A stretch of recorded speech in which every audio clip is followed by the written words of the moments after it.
નમસ્કાર દોસ્તો, સ્વાગત છે તમારું મારી ગુજરાતી સ્ટોરી ચેનલમાં.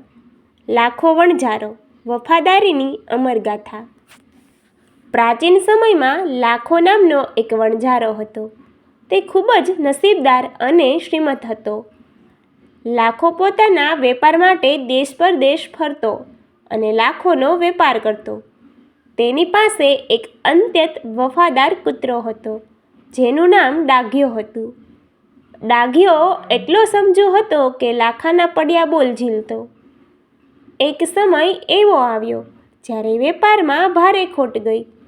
લાખાને પૈસાની ખૂબ જ તંગી એટલે કે ભીડ પડી. પોતાની આબરૂ બચાવવા માટે તેણે ગામના એક શેઠ પાસેથી ઉછીના પૈસા લેવાનું નક્કી કર્યું. લાખો શેઠ પાસે ગયો અને પોતાની આપવીતી જણાવી. શેઠે પૈસા આપવાની તૈયારી બતાવી, પણ બદલામાં કંઈક ગીરવે એટલે કે શાખ માગ્યું. લાખા પાસે ગીરો મૂકવા માટે કંઈ જ નહોતું. ત્યારે તેણે ભારે હૈયે પોતાના પ્રાણથી પ્યારા ડાઘિયાને શેઠ પાસે મૂકવાનો પ્રસ્તાવ મૂક્યો. લાખાએ કહ્યું, શેઠ, આ ડાઘિયો મારો જીવ છે. તેને તમારી પાસે રાખો. જ્યારે હું તમારી રકમ ચૂકવી દઈશ ત્યારે તેને પાછો લઈ જઈશ. ડાઘિયો શેઠના ઘરે રહેવા લાગ્યો. થોડા સમય પછી શેઠના ઘરે ચોરી થઈ. ચોરો શેઠનું ઘણું ધન ચોરી ગયા. ડાઘિયાએ ચોરોનો પીછો કર્યો અને જોયું કે ચોરોએ બધો સામાન ખેતરમાં ખાડો ખોદીને દાટી દીધો હતો. બીજે દિવસે ડાઘિયો શેઠનું ધોતિયું ખેંચીને તેમને ખેતર સુધી લઈ ગયો. જ્યારે ત્યાં ખોદકામ કરવામાં આવ્યું ત્યારે શેઠનો બધો જ ખોવાયેલો માલ સલામત મળી આવ્યો.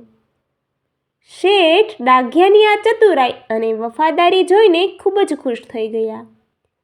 તેમણે વિચાર્યું કે ડાઘિયાએ તો મારું દેવું ચૂકવી દીધું છે.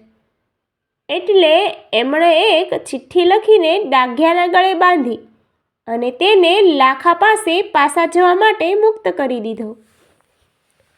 બીજી તરફ લાખો પણ પૈસા કમાઈને શેઠનું દેવું ચૂકવવા પરત આવી રહ્યો હતો.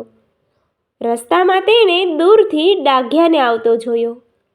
લાખાને થયું કે ડાઘિયાએ શરત તોડી છે અને મારી આબરૂ ધૂળમાં મેળવી છે. ગુસ્સામાં આવીને લાખાએ ડાઘિયાને ફિટકાર આપ્યો અને તેના મોઢા પર એક લાકડીનો પ્રહાર કર્યો. ડાઘિયો તો માલિકનો પ્રેમ ઝંખતો હતો, પણ માલિકનો આવો વ્યવહાર જોઈને તે ભાગી પડ્યો અને ત્યાં જ પથ્થર પર માથું પછાડીને મૃત્યુ પામ્યું. ત્યારબાદ જ્યારે લાખાએ ડાઘિયાના ગળે બાંધેલી ચિઠ્ઠી વાંચી ત્યારે તેને પોતાની ભૂલ સમજાઈ. શેઠે ચિઠ્ઠીમાં ડાઘિયાની વફાદારીની અને દેવું માફ કર્યાની વાત લખી હતી. લાખો ધ્રુસકે ધ્રુસકે રડી પડ્યો, પણ હવે પસ્તાવાથી શું ફાયદો? પોતાના વફાદાર મિત્રની યાદમાં લાખાએ રાધનપુર એટલે કે પાટણ જિલ્લા પાસે એક મોટું સરોવર બંધાવ્યું, જે આજે પણ ડાઘાસર સરોવર તરીકે ઓળખાય છે.